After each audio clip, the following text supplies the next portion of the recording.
24. Given that P is 25 meters on a bearing of 330 degrees from Q, how far south of P is Q?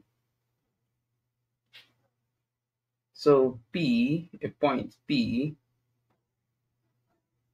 and bearing, what is bearing? 330 degrees from Q. So let's do 330. From here to this angle is 90 plus another 90, that's 180, plus another 90, that's 270, plus 270 plus 30, that's 3, this thing. So we rule a line. Let me use something that will support that. Okay, from here you rule a line down there. So now from here to here is 270 plus they said 330. So 330 minus 270 will give you 60. So that means this angle here is what? 60.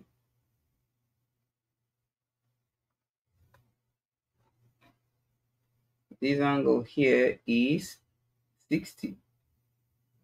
Then the one on top of it is 30, because these two has to be 90. So this is where Q is. So Q will also be 60 here, alternate angles, and then 30 there. So the question now, and they said the distance is what? 25 meters. So calculate what did they say that we should find?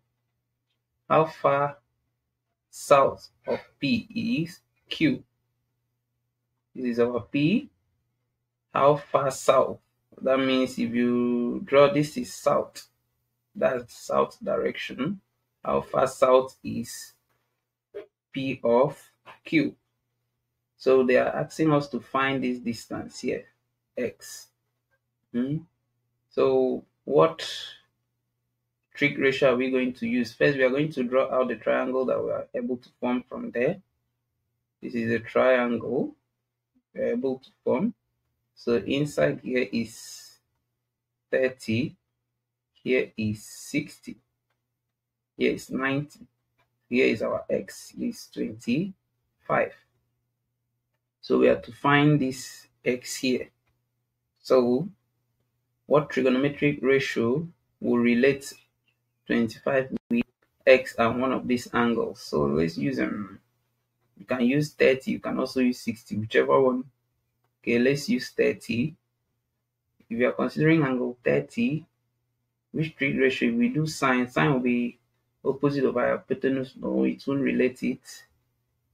If we do cos, adjacent of hypotenuse, cos will do that. So if you say cos 30 equals to adjacent, which is x, over hypotenuse, which is 25. So that our x will equals to 25 cos 30. So if you type 25 cos 30, you have 21. You have 21.650 meters. And if you approximate that, because the answers you have here are in 1 decimal place. So 1 decimal place here is 5. You take 1, you add that 6. That will be 21.7 meter. Option B. Thank you.